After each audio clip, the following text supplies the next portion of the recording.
Welcome to another episode of It's Debatable NBA edition. I am your host, Justin Jones, here with co-host Sebastian Pluvios. Jalen just could not be with us today due to scheduling issues, but he will be back on a later date. So, first time me seeing you for the new year, man. I gotta tell you, Happy New Year, Happy New man. Year, my brother. Appreciate all the hard work you did last year, but a lot more work to do. But what's been going on with you, Seb? Ain't much, man. Just been tuning into this season this far.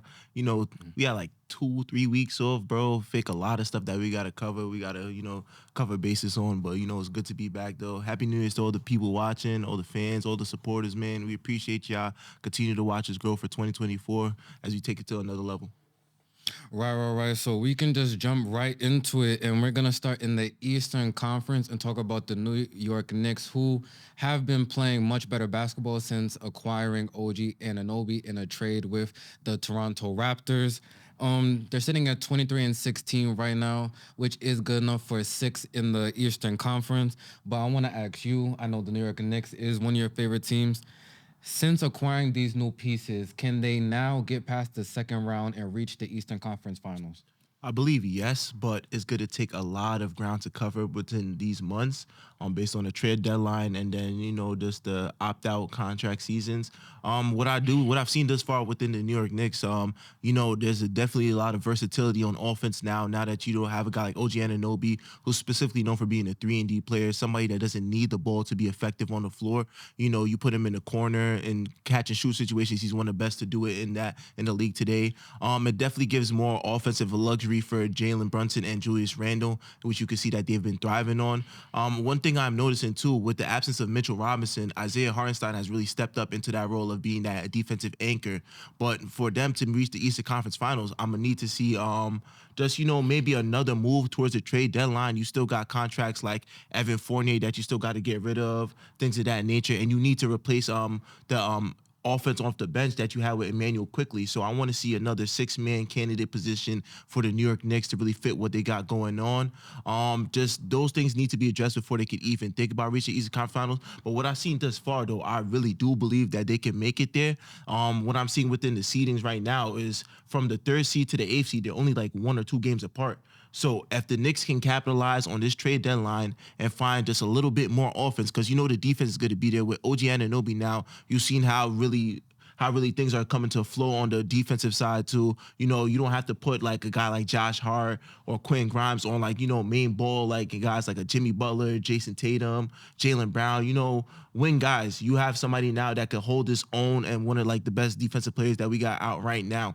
So what I'm seeing right now is just that all the pieces, are there. The Knicks are slowly, gradually, making the right moves. They're not, trying to jump the gun, to say, let's put all our chips into getting a superstar. Let's get the right pieces that fit this system that we want to do, and then we could take it further from there. So this move with the OG Anunoby trade just gives the Knicks a little more flexibility on what they want to do on the offensive end and the defensive end. All right, so to harp on your point, I think since acquiring OG Anunoby, they have been a much better team.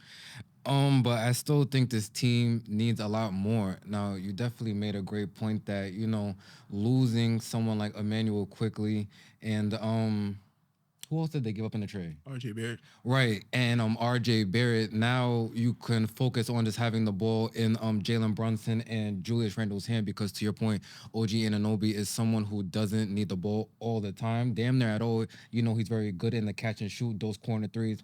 And to your point, also he's also a great defender. So if they were to make the playoffs, he can guard those elite wings that are in the Eastern Conference. But once again, and I've heard Becky Hammond say this. Shout out to the Las Vegas Aces. I just don't know if Jalen Brunson as a number one option can just take you there. Like the only two small guards to lead their team to a championship has been Stephen Curry Right. and Isaiah Thomas. Alvin Iverson got to the finals but couldn't get it Couldn't done. get done, right? Right. So I just don't know if Jalen Brunson has that number one guy. And then your number two now definitive is Julius Randle. And we know that in the regular season, at worst, he's decent. He's a very good regular season player. I can say once he keeps his head focused and doesn't focus on the crowd or anything like that, just being in the Garden, playing in New York City, that does come with a lot.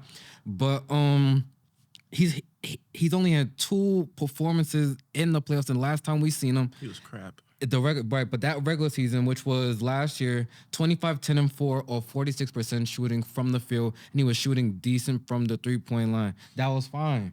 Then got to the playoffs, those numbers dropped down to 15, 8, and 4, 34% from the 3-point line. And the only person shooting worse that was taking at least 6 threes in those playoffs was Dylan Brooks. If you're going to be a number 2 option, that can't happen if you're going to beat the teams like the Boston Celtics, the Milwaukee Bucks, the Philadelphia 76ers, the Miami Heat. Right now, those 4 teams I would trust more in a playoff series because they all at least have that one guy that I've seen take their team. Well, besides Joel Embiid, the jury's still out on him. Right. But we talk about Jimmy Butler. We talk about Giannis Antetokounmpo. We talk about Jason Tatum. I've seen them lead their team to the finals. But then if you look at what those 3 even have in common, big athletic wings. They're not small guards. So to your point, I think the Knicks have to make another trade. And Woj said that, after the OG Anunoby trade, there's more to come. But I'm just not sure what exactly that piece is. Yeah, me neither though. Cause you really gotta. I look at it now. It's just like, cause they said they're open to trade Julius Randle for the trade deadline. But what are you going to get in return? If you're going to get something, you're going to have at least 2 pivotal players that can really impact the team to replace the scoring outlet that you have, or another superstar, but there's no superstar that's going to be out there on the trade deadline market. So right now, I think this New York Knicks franchise has to put a lot on Julius Randle. There has to be expectations this season for him to even show up and have a great postseason, because if not, then we just wasted years with him. But I do believe that this year that he could do it, bro, because there's no way like you could have went 2 years in the postseason and you're just a shell of yourself. So this year, there's a lot of expectation. We know it. The fans know it. He knows it, especially that he has to show up this year, because there's no ifs, ands, or buts. You got a guy like Jalen Brunson who damn near put the team on his back last postseason. When we seen that game 6, literally had 40 back-to-back in game like 5 and 6. So you know what he's capable of. You now have a solid wing defender, so you could relieve the pressures of having to switch or not worrying about how we're going to stop Jimmy Butler or Jason Tatum. You're not going to stop them, but you could contain them. Then you have a backup defender in Josh Hart and that rebounds. So you have everything going for you right now. This team right now has looked very good offensively. So everything that you got right now is really depending on, can Julius Randle be at least 1B? You got like at least great enough to be 1B to a point to where it's just like, all right, we can relieve some of the pressure off Jalen Brunson. But is him being 1B and Jalen being 1A, or even vice versa, good enough to beat a Boston Celtics? If they could avoid the Boston Celtics, they could see them in the would conference they, finals. with this constructed roster right now, would they beat the Boston Celtics in a 7-game series? No. Would they beat the Milwaukee Bucks in a 7-game series? They have a puncher's chance.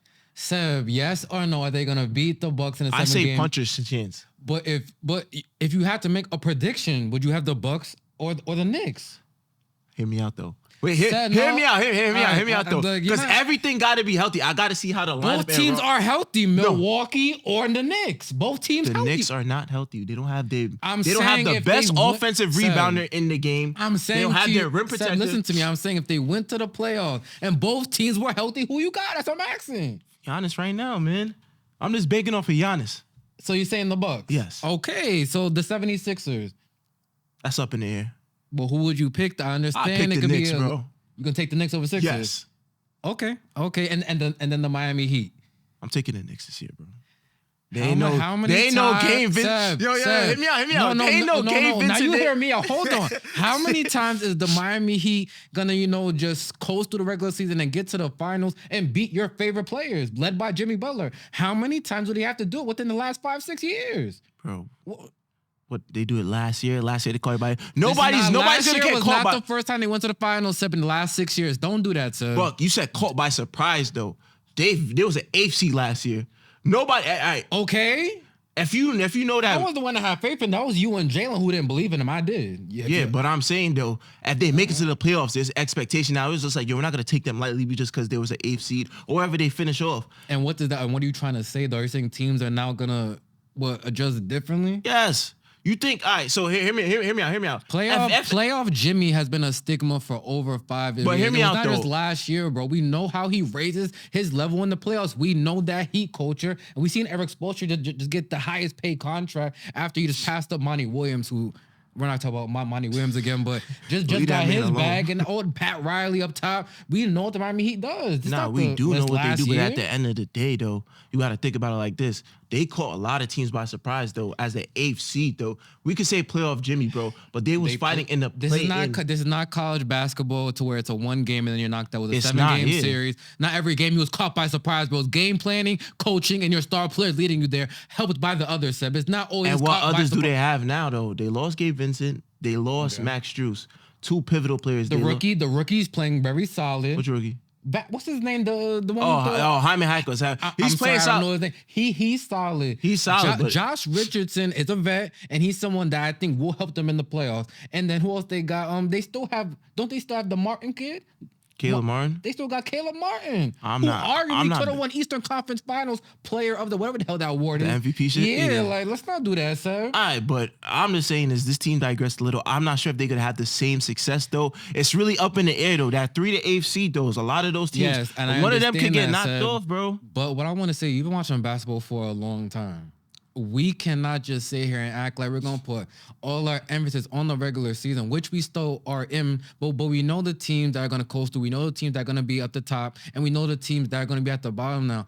Now we gotta think what's about to happen in the playoffs. It's coming sooner than later. I don't want to hear about this regular season. That's like talking about the Clippers. The Clippers are playing well right now, but are we gonna put all our stock into them right now because what they do in regular season? No, we have to see what happens in the playoffs. And the Knicks have not got to the Eastern Conference Finals since 2000. That's true. That's true. Fair enough. So I can't go all this if Julius Randle doesn't have a headache and his son wasn't bothering him before the game and now he doesn't want to shoot fadeaway threes. Bro, what's been going on from what we have seen? Nah, respectfully, yeah, that's what I'm saying, though. But it's a lot banking on them. But what I'm saying is that this year for the Eastern Conference is really up in the air for me, though. Boston's going to be... There's to me, only really 2 legitimate... no, I'm talking about besides Boston. And Milwaukee.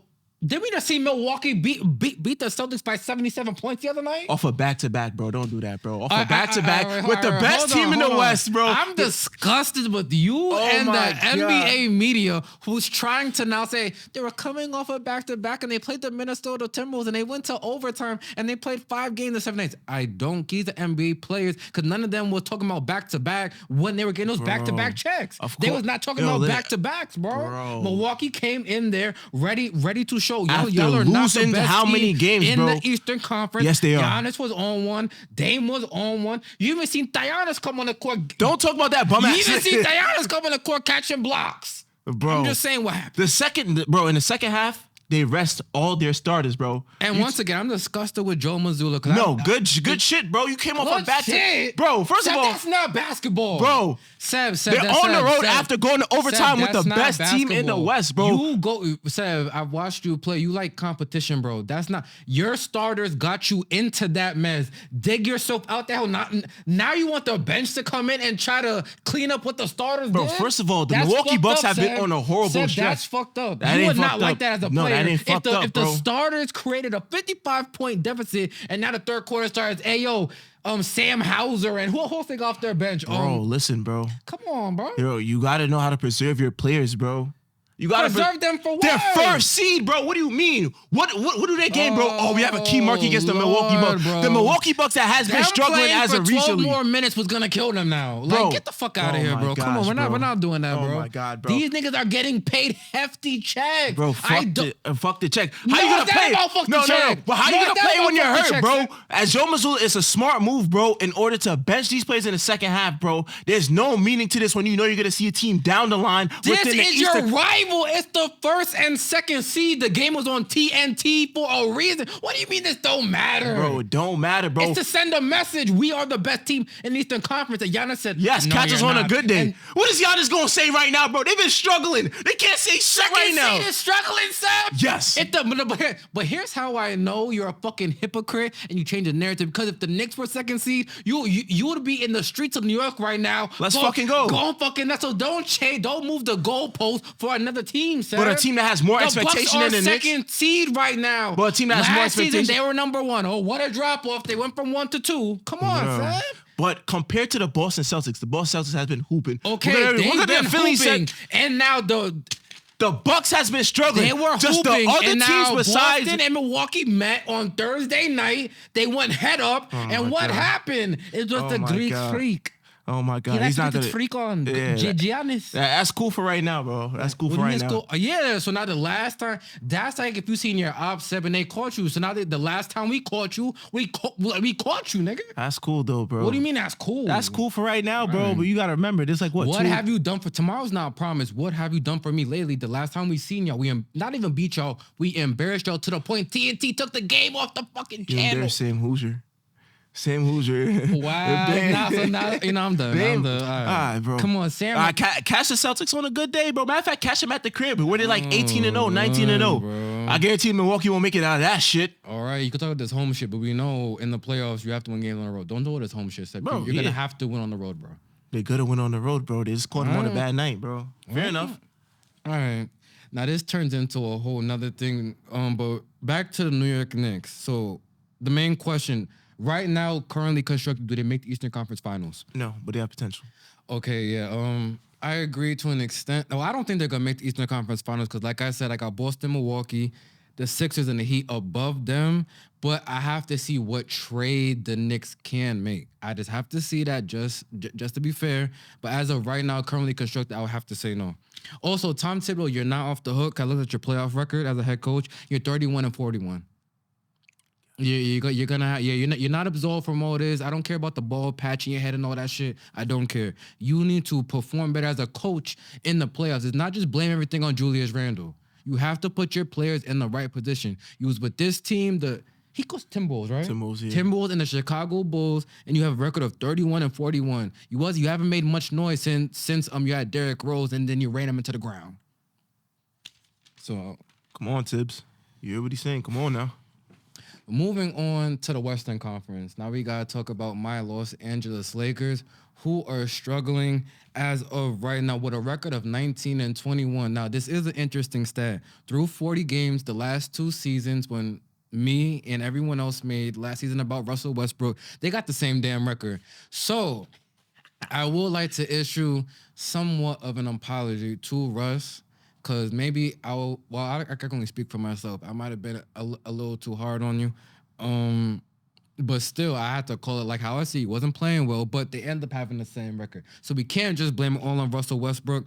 So the question is as simple as this. What's wrong with the Los Angeles Lakers? Everything. They're fucked up right now. They're fucked up right now.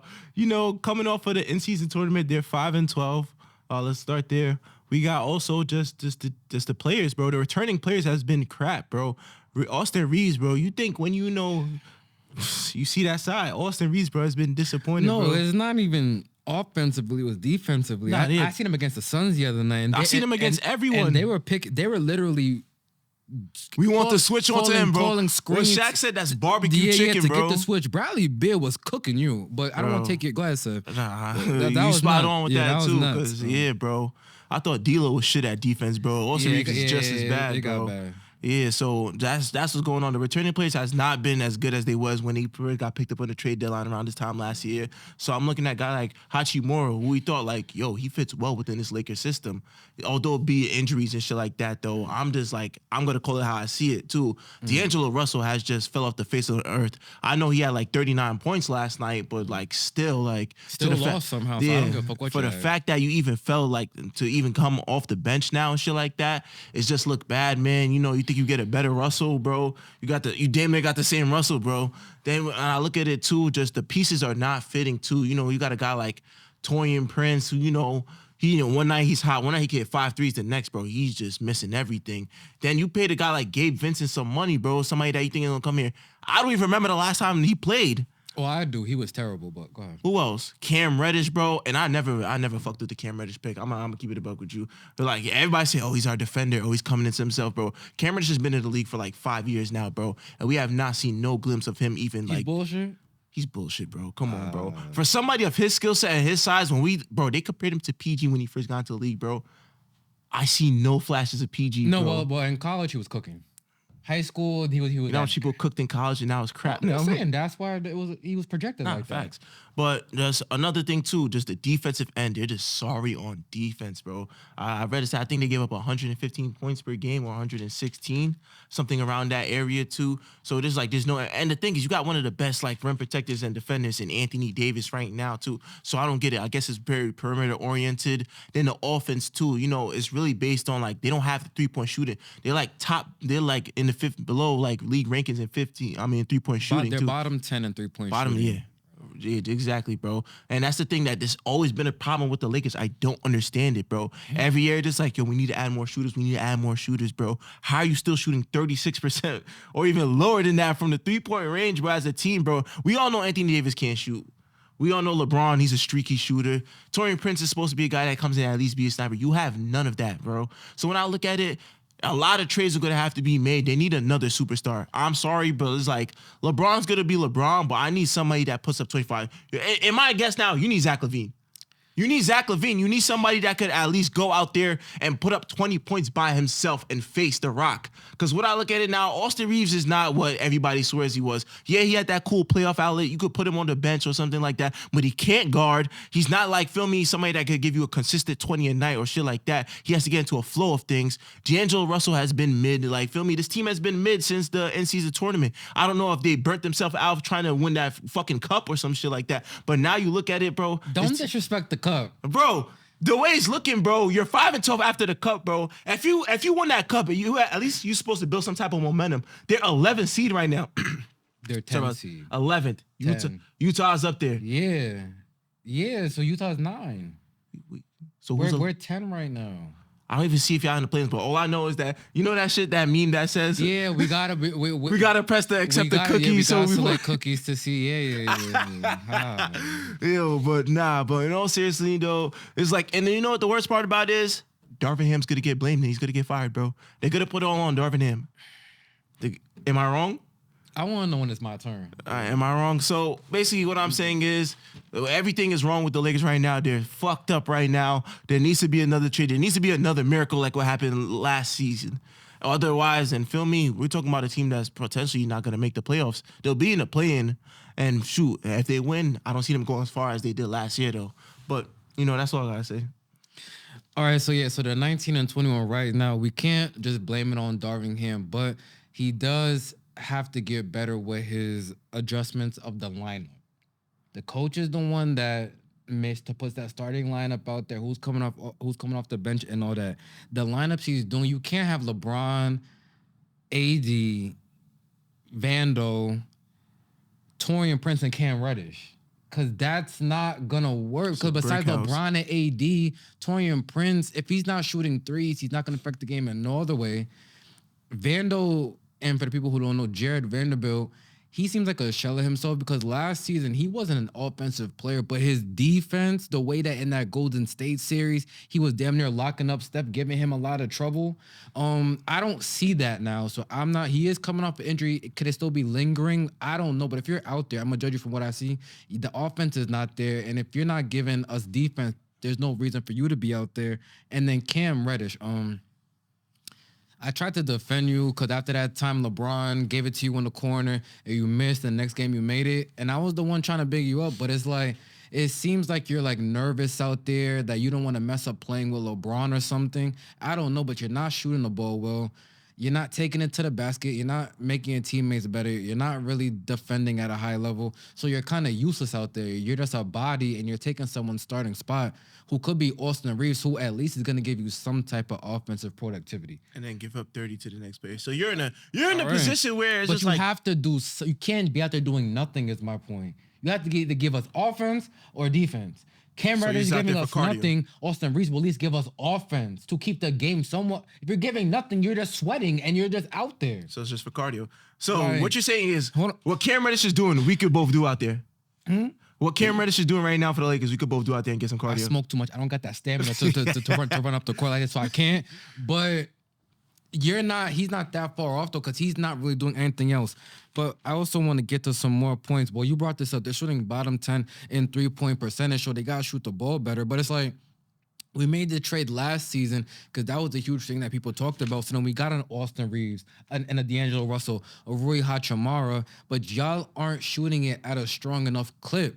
We're not saying y'all never make them, but it's not consistent enough. Because if you watch, just look at that Phoenix Suns game. Just look at the difference in 3-point shooting. Facts. They were just damn near scorching from three, and we started off okay, but we couldn't withstand it the whole game.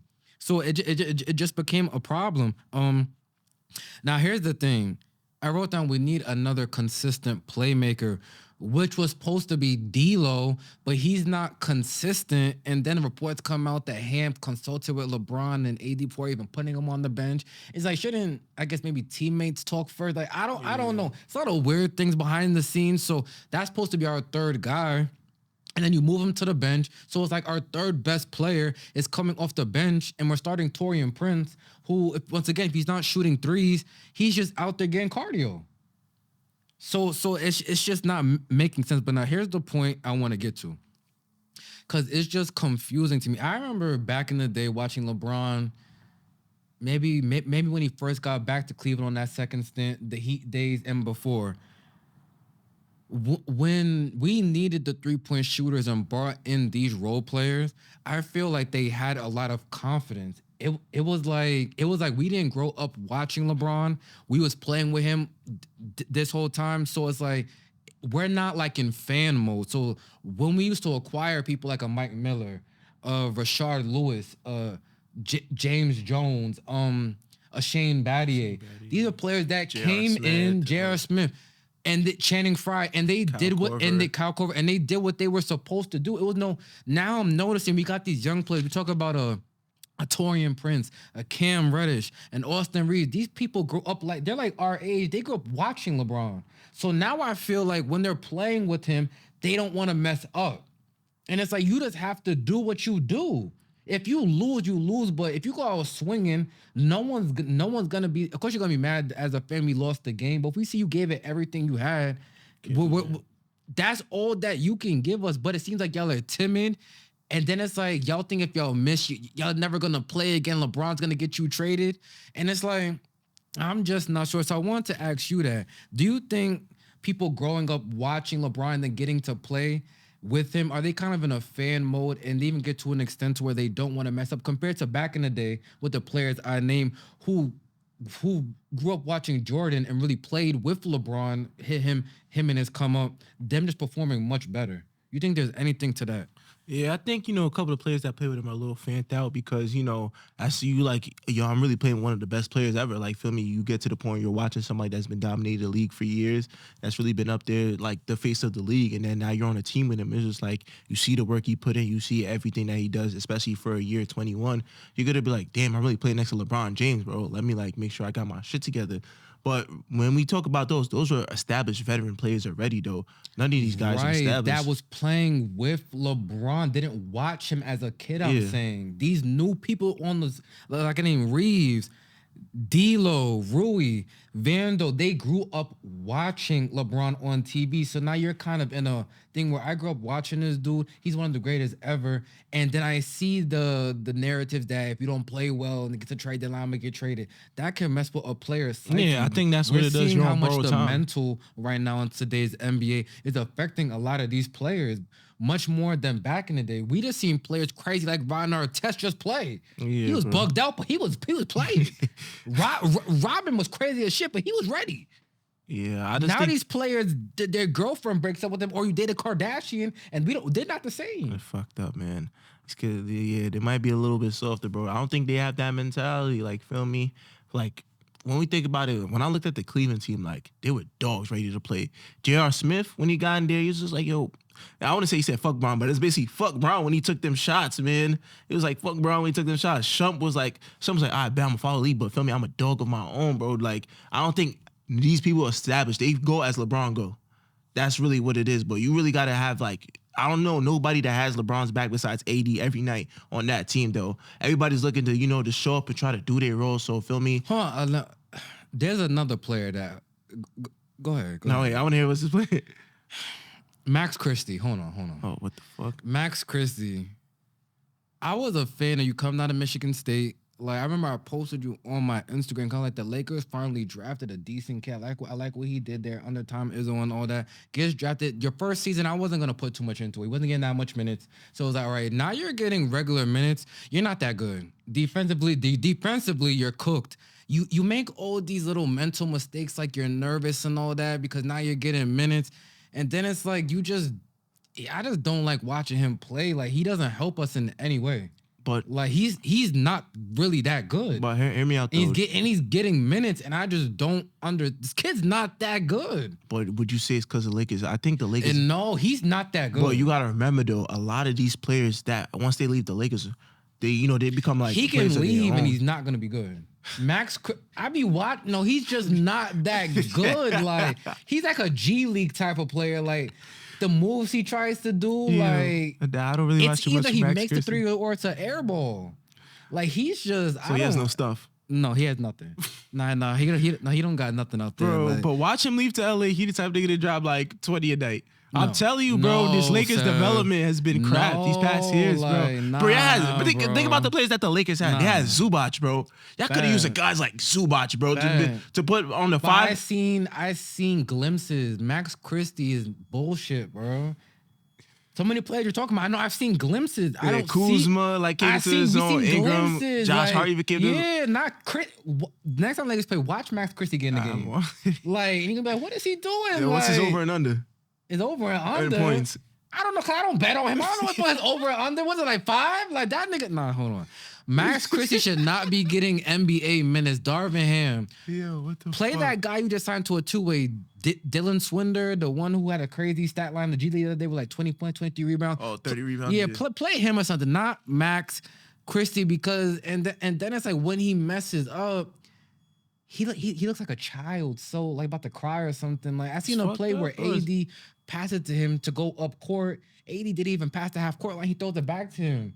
Turn up. AD's like, what are you doing? Like he's not ready. It's a lot of pressure when you play for the Lakers. He's not ready. When you play for that purple and gold, there's a lot of pressures though. That's why I really like that championship year team in the bubble. That was mature players though. That's the thing. I was the one that sent the Breeze players back. Rondo, Dwight Howard, Right, yeah, all these bro. bringing them back. Those are mature players. These guys are kids, bro. Feel me? You might bring like maybe a select few back to work with the vets, but that's the thing. You was right about that too.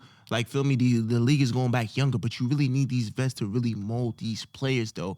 And that's really an emphasis because we're seeing it right now. Like, they're timid, though. Like, feel me, you don't have a vet besides LeBron. But then again, feel me, LeBron is not in the shoes of these players. A lot of the role players you could probably bring in, they work their way into, gain those minutes, being in the league for this time. You're talking about somebody that's been great for their whole career, bro. But you need, like, role players. Dwight Howard would help the Lakers right now. He needs a separate locker room, bro. All right, all the jokes is funny. Dwight Howard would help this roster right now, or any roster rebounding and defending. I'm gonna bring up again DeMarcus Cousins, someone that would come in, knows the game already, has matured. You can see it when you listen to him talk on these podcasts. That would help an NBA team. We need some Rondo. of these vets back. Not saying the young players aren't good, but they, to your point, they just need to be molded a lot more.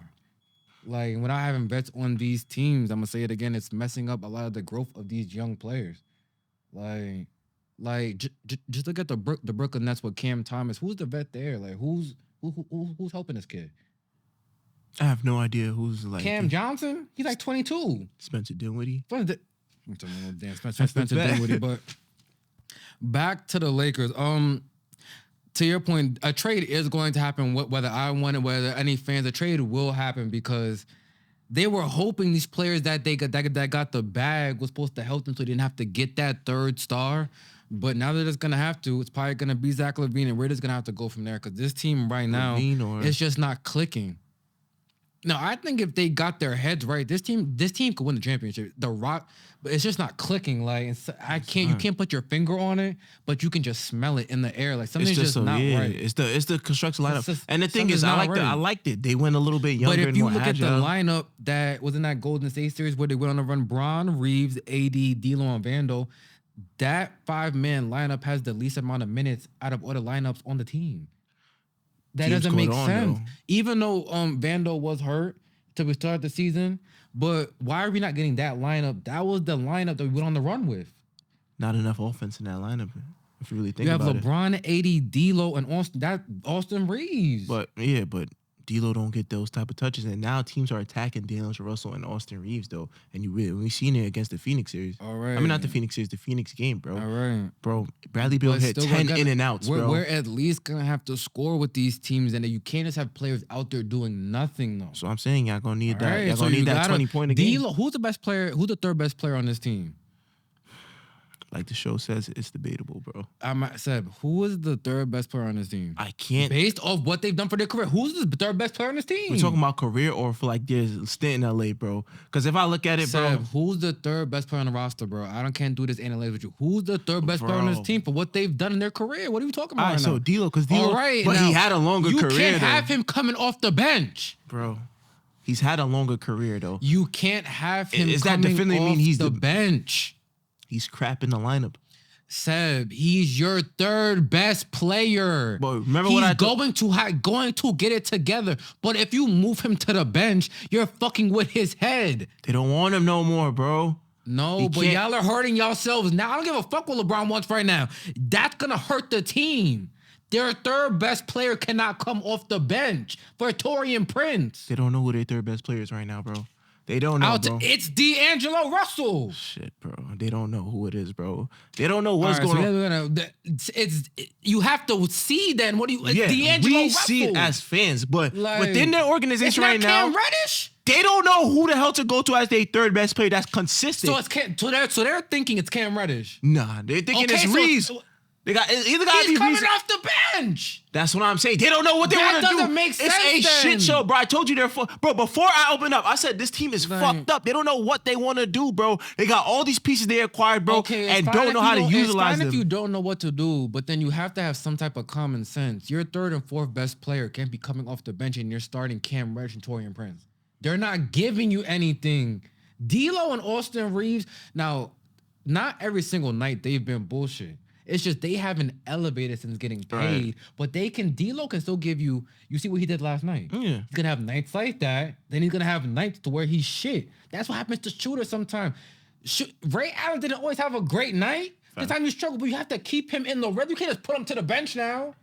Reeves, he has to. You said he's a rhythm player. He has to catch his rhythm. Once he catches it, he's gonna get to the free throw line. He's gonna shoot the open three. You need that. Torian Prince and Cam Reddish are not even getting a rhythm. They're just out there. Good cardio, That doesn't bro. make any sense. Because now you're playing a team like the Phoenix. I watched that game very closely. They're not doing anything. So now the defenses you're playing aren't guarding them. Now they're in the help. So LeBron and AD, they can't get to driving lanes because the other person's supposed to be guarding a Cam Reddish and a Torian Prince and a Jared Vanderbilt. They're like, shoot it. Please do. Shoot Nah, that. facts. Because we don't want LeBron and AD going to the rim. That's going to get them going. How do we see this as regular people and Darvin Ham is the coach? That matters. You're the you're right there on the sideline with the big knot on his head and just standing right there looking. Bro, but you got to remember, there's Come two on, sides to man. the floor. Like, it's though. not everything. We don't have to always overcomplicate everything in life. D'Lo and Reeves are the third, fourth best players on the team. You want to interchange it, switch it, fine. They can't come off the bench. Why do you have your? Do you see any other team doing that? Hell no. Your best players are starting. Come on, it's not. We can't just be up here acting stupid now. Like we just. Bro, it ain't us, bro. It's This whole ain't the Lakers All-Star game to where now you really got who's starting. Like, well, you know they had if you had that type of team, then it's like who's about to? Cause we got Tim Duncan off the bench. We got who? Max Christie about to start. All right, so Come on, in this man. situation, if you was in front office, what are your plans going towards in the trade deadline, and what are you trying to like? What are you trying to If it add was to this up team? to me, all right, and it's gonna go back on what I said because I was the one that said I don't want Zach LaVine on the team. But if it's continuing to go like this going into February, you're gonna have to make the trade because y'all are. We just heard that Jason Whitlock betrayed Stephen A. These players are betraying LeBron and AD. I can't even just throw everything on AD now. He's been pretty much solid for the most part. Yeah, I can, and he's been healthy too. That's what. And he's been playing, so we're not gonna do that. The people who got paid, D'Lo, Vando, Reeves, Rui, I think. and Rui Hachimura, y'all have not elevated. And that's a problem. Yeah. So in this case, when I seen reports that they was talking about grabbing Dejounte Murray, does that help the team though, in your opinion though? Because I don't know what a Dejounte Murray adds to this He's Lakers. all right. So he would start at the point because I don't want LeBron playing point. Cause we gotta conserve LeBron as much as we can. Facts. I don't want him just with the ball the whole motherfucking game. So he would help with that. He's a better defensive player than D'Lo. I wouldn't. I'd rather D'Lo shooting threes than Dejounte Murray. That's me personally. Dejounte Murray's not a 3-point shooter, so I don't really get it. Now maybe he just has a stronger mental, and that's why you want him over D'Lo. Because besides defense, what can he do that D'Lo can't do?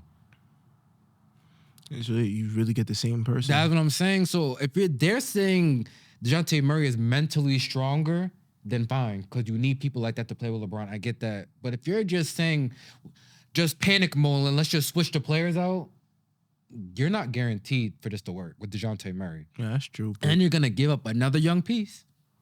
you got to give it what, Max Christie, Austin Reeves. I don't know if they want Max Christie right now, like, cause that he's on some bullshit. But we're just gonna have to see what happens with the Los Angeles Lakers. But we gotta move on and move back to the Eastern Conference. And we're gonna talk about the Atlanta Hawks. Ironically enough, talking about Dejounte Murray, we see that right now they're struggling. They've been damn near with a 500 record the last 2-3 seasons. Right now they're just really under 500. They're like 6-7 games under. Should the Atlanta Hawks blow it up? Yeah, they're really the definition of mid. They've been mid for 3 seasons now. The last time they was good was when they made that surprising run in to the Eastern Conference Finals where they lost in 6 games to the Bucks. But other than that, though, what the hell have they done?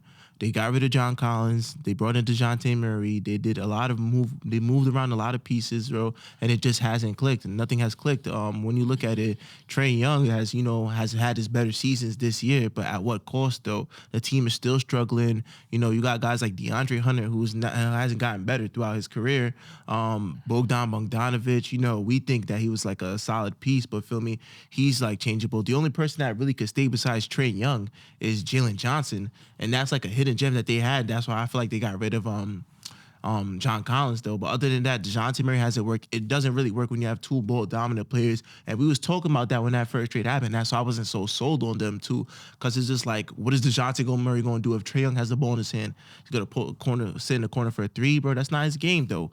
So when we look at it, bro, this team just, it's all over the place. It's in shambles too. Your best bet is just to keep those two players and try to, start fresh, start a rebuild around Trae Young correctly to where you have players that fit what he wants to do. Like, feel me? You got to work around Trae Young's game. Trae Young is a scoring first and scoring and passing, bro. So if I have somebody, I'm gonna need I'm gonna need spot up 3-point shooters. That's what this Atlanta Hawks team needs, though. But you don't have that. You have a guy that's ball dominant as well, just as Trae Young and DeJounte Murray. Then it's just overall, it's just been mid. I don't know how you fix it. I don't know what they need exactly in this trade deadline, though. But, you got to move these pieces. I feel like Clint Capella could definitely be moved to as well because it's like he's been the same. So everybody has been stagnant. This is why they're really like a 500 team, though. Literally on the dot 500, bro. For every one game they win, they lose 2 games and win 2 games. When we seen that stat, we're just like, that's crazy. That's consistently mid, bro. That's what it is with this team, though. So when I look at it, it's just like everybody could go except Trae Young and Jalen Johnson, and you just start from there. And if it doesn't work, then I guess the proof is in the pudding that Trae Young can't really lead you to be that type of team. But feel me, right now he's having one of his better seasons, an all NBA type of caliber player. So you got to really just emphasize on this, really surrounding him with the right type of players. Right. So yes, I do think that the Atlanta Hawks should blow it up. I feel that they need a versatile wing to complement Trae Young, and I feel like that's what they've been trying to hit on in these past NBA drafts. But the players they've been drafting just haven't worked out. It's been AJ Griffin. He's not that good. Jalen Johnson, who's a good piece, but he's not your second, third, even fourth best player. I don't think he's a good piece just to have on your team. Energizer Bunny, lob threat, okay defense. Same thing as John Collins. Literally Right, same thing. right. Just a little younger, I guess, and okay defensively. Onyeka Unkangwa, he's not that good. And Cam Reddish, who we see with the Lakers, he's just not that good. Then you brought up DeAndre Hunter, who's always either been hurt or is not playing that good. So all these versatile wings that they've been trying to get, they've just have not been working. So that's scouting all that. They have to get some just some better players through the draft. But I looked at their roster. Besides Trae Young and DeJounte Murray, their team just is not good enough. They don't have enough players.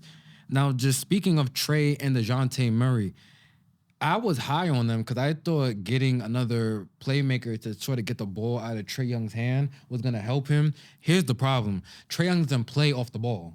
Trae Young just wants the ball just to shoot the 3-point shots, play in the pick and roll and all that, which he is good at. But as you grow older as a player, you're going to realize you can't do it all on your own. It's just not going to work like that. You're going to need a second and third option. So it's like when DeJounte Murray has the ball, Trae Young is just standing there. He's not back cutting. He's not setting down screens. Like if you look at the Golden State Warriors to why they were so effective, yes, Clay and Steph was gonna shoot the open 3-point shot, but if Clay had the ball, Steph, you always see Steph running around, doing back screen, keeping the defense moving. Trae Young's not doing that, and to me, that's the difference between Trae Young and Steph Curry. So it's like now, I think what they tried to do with Atlanta, I could be reaching. I think upstairs they tried to kind of model the Golden State. You have the Trae Young, which is the Steph Curry. You get DeJounte, which would be the Clay, the defensive, player that could shoot. But it's like Trae Young's not doing his part all the way, right? And plus, he's not even good defensively, too. Right, right. And that's what I'm saying. Well, neither is Steph Curry. So I didn't want to bring that. Trae Young is just the offensive guy. But speaking of him being offensive, he's shooting 35% from three. That's not bad, but for people who was comparing you to Steph Curry coming out of college, you need to be more at that 40%. Yeah, you need that 39%. 35% just is not good enough for you, Trae Young. That's good if someone like Cam Reddish was doing that, not you. So that has to improve. So their coach is Quinn Snyder. I can't really put too much on him because I seen what he did with the Utah Jazz. He did a lot of good work there. So, and he sort of just got here, last season? Yeah, last season. Right. So I think, I'm pretty sure with his deal, he has a lot more time. I don't think he'll be fired. They just got to look at this draft because I seen the report, everyone's on move besides Schroeder and Jalen Johnson. If Jalen Johnson, that thing that's going to move the needle for you to get a good player, then move him to. He's not that. He's okay. He's not a thing you stall a trade for. Yeah. So, I seen the reports that they wanted to pair Trae Young with Siakam. That's disgusting. Me personally, I'm not a big fan of Pascal Siakam. I don't care what team he goes to. I don't think that helps any team. That's just my personal opinion. I think it's a different look, though, a different outlet. He is gonna look different. He's mad fucking dark skinned, and DeJounte Murray he's mad light. What are you talking about? He's gonna look different. He's not that. If you put Pascal Siakam on this team, they're not beating the Bucks, they're not beating the Celtics, they're not beating the Heat, and they're not beating the Philadelphia 76ers. So you're gonna put him there for what? To speak African? Do they get at least some type of consistency making it to the playoffs? They have been making the playoffs. What are you talking about? But is it guaranteed? He's not moving them rounds, though, Seb. No, they've been making the playoffs. Pascal Siakam is not the move.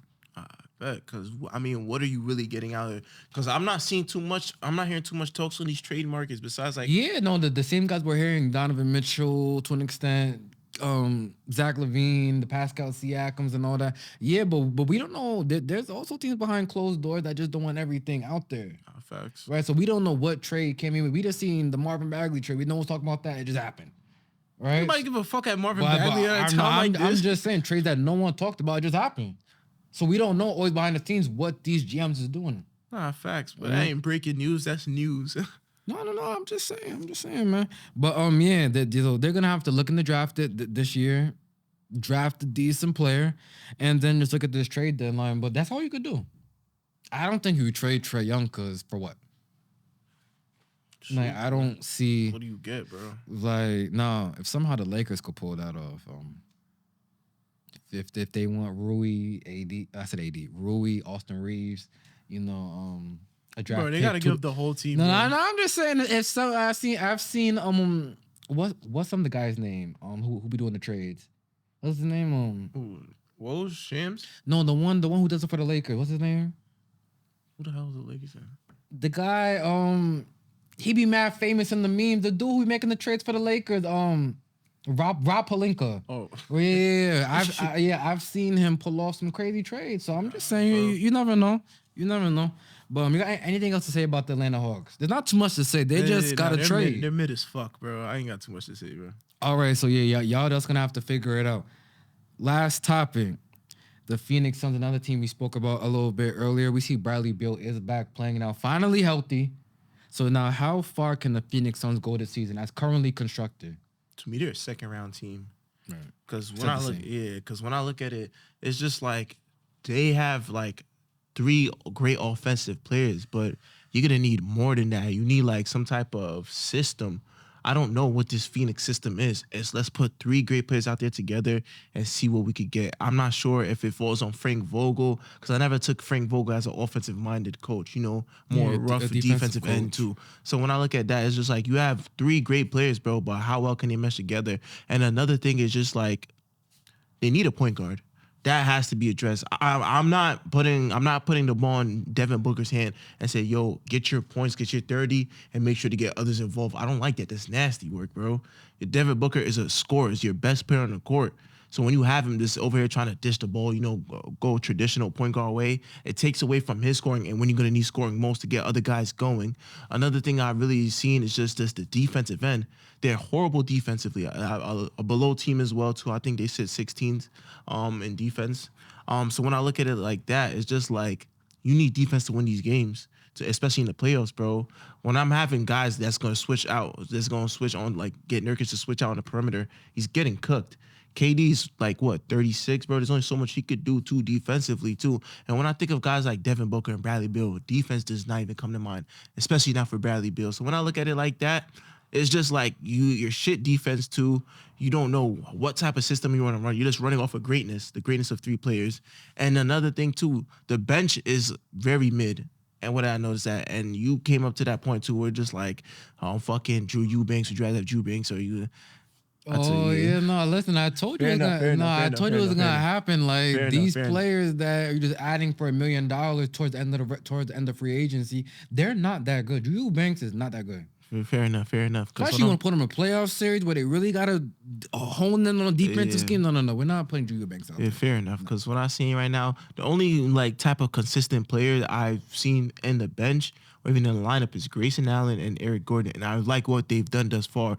Very marksman 3 point. Like I seen Grayson Allen go for like what 9 threes the other night too. Somebody that knows his role. Other than that, I'm not so sure what they do with Bobo though. Like feel me, I see that they're playing him more, but is that really gonna move the needle for you? And you have championship aspirations goal though, and these players, these role players, I don't feel like they have enough to get it done, or even help you in a 7 game series where KD might be off, Devin Booker might be off, Bradley Beal might be going, but it's not enough.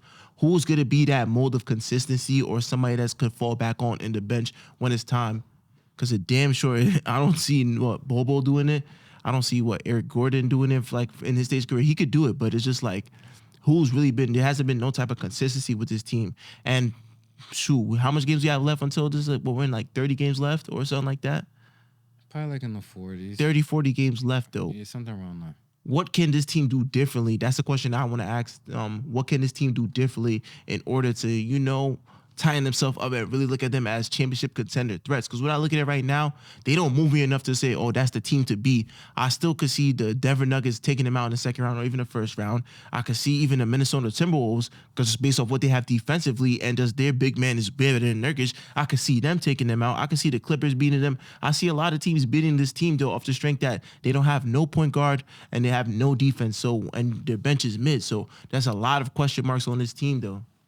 Right. I agree with you. I still had them capped at the Western Conference semifinals because I just don't think, besides those three dudes, they got anyone else that could really move the needle. But yeah, they need a pass first point guard, not even a point guard. Need a pass first point guard. Like if they had a Rajon Rondo on this team, I think that would be very beneficial to them. Someone that knows the game, a championship type of player, and will get easier looks for a Bradley Beal, a Devin Booker, and a Kevin Durant, especially in the later stages of his career. So they got to go out there and look. Right? Could it be a T.J. McConnell from Indiana? They said reports of nah, they didn't. There was no reports of it. I was watching KG and I fuck with KG and Paul Pierce. What they got? They really Right. students of the game of ball. So shout out to KG and Paul Pierce on that. They said a guy like Tyus Jones would fit this system And well. I was just about to say that from Yeah, because Washington. I think he would definitely help he them is out. somebody that gets players in position too. It doesn't need to really shoot the ball to be like effective on the court too. I definitely wouldn't mind that move. Really, a starting point guard that knows his role and getting the players involved and just just doesn't need the ball too much to really be effective, but gets Right. guys in the right spot. Because when I look at it too, I'm tired of seeing Devin Booker run a pick and roll with KD or Bradley Beal run a pick and roll with KD, bro. No, You right. guys are scorers, bro. You guys have been league leading in scorers. Devin Booker has been an assassin for most part of his career, bro. I don't need you guys passing the ball like that and trying to be a point guard, bro. Phoenix, stop being cheap. Go out and get you a point guard for this trade deadline and see what you could do, bro. Because at the end of the day, bro, you got 3 talented players for a reason, and it's not gonna mesh well if you don't have a point guard that's gonna really set them up to be great. Right. So to your point, Book playing the point just takes away a little bit. He's still scoring, but it's just gonna take away some from his scoring, and that's his best attribute. I feel whatever play you have on your roster, their best attribute is what you want them doing on a night in, night out basis. Now asking him to be the point guard, he can do it because he's still averaging around 8 assists. So he can definitely do it. But I just think that takes away just from his scoring ability. And once again, they got to fill out the roster because Drew Eubanks, Josh Okogie, and some of these other dudes just isn't going to get it done in the playoffs. Because I've seen them previously. Those are players not going to get done now. Speaking of Bol, somehow they have to unlock him as a player. Like, I seen him against the Lakers. Don't forget, he's about 7'3". Facts. Those type of players are very hard to guard, man. You look at a Victor Wembanyama. If the only thing about Bol that we've heard is like his effort behind the scenes. Is he practicing enough? Is his mental all the way there? Is he 100% locked in? That's something I heard people talk about, but not his skill set, not his game.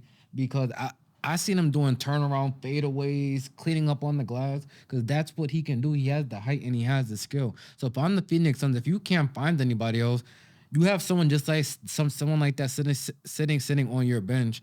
You have to figure out what motivates him to get the best out of that kid, because he's like a like big question mark to where you don't know what. I feel like on any night he could give you a 15 to 20 point night, or he could just give you absolutely nothing. So someone like that, KD, Book, Bill, take him under your wing. Make him. I think KD has just to. make him think in his head he's the 4th best player in this team. Just make him think that, and then let's see what he can do.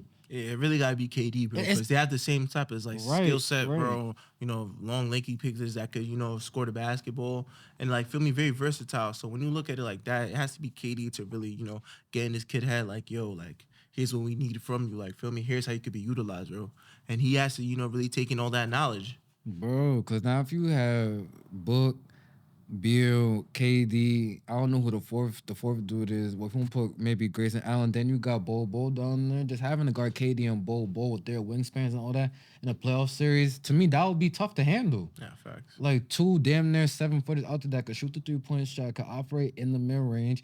That would be a problem for certain teams. Now, if you go find some other player, go ahead, but always realize what you do have, because that kid, the potential is still there. It's not like he's 35, about to be out the league. Was he still what is he? Still under 26 years old? Probably even under 25. So you gotta y'all just gotta figure that out. But I think they capped out the Western Conference semis. I wouldn't take them over Denver. I probably would not take them over a healthy Clippers team. You take them over Minnesota? I'll have Phoenix in 7. Minnesota has to prove something, bro. I don't care what they're doing in the regular season. I do not care. They have to. So, last time you seen Karl-Anthony Towns, bro, he's getting fouled out of games, bro. Rudy Gobert, bro, unplayable in the 4th quarter. But I just think defense weighs a lot, bro. To me, bro, Rudy Gobert, unless he gets some type of offensive prowess, is not going to be able to play 4th quarters. Do you understand that? I understand that too. All right, so what? Karl-Anthony Towns ain't no fucking all-world defender. He ain't no all-world defender. All right, he can match up against a guy like Yusuf Nurkic. All right, but Nurkic is not the one you have to worry about. It's the other 3 niggas, not Yusuf Nurkic. Yeah, that's why you have Anthony Edwards and Jaden McDaniels. You have two defensive players that can make an All-NBA defense. Anthony Edwards is okay defensively. He's not gonna back down though. No, he got the heart. But I'm saying I don't think defense. I think the prolific offensive score, he has a lot of heart. And he'll take the matchup. I'm saying I don't think he's no all-world defender. But right now, I just had to go Minnesota. When you're first in the league, I gotta give it to you, especially in the West, in the tough West too. I gotta give it to them. But that's really it too, and probably the Pelicans. I'm sorry, I might just take the Pelicans over the Suns. The Pelicans. Nah, I'll probably take the Pelicans. They all gotta be healthy.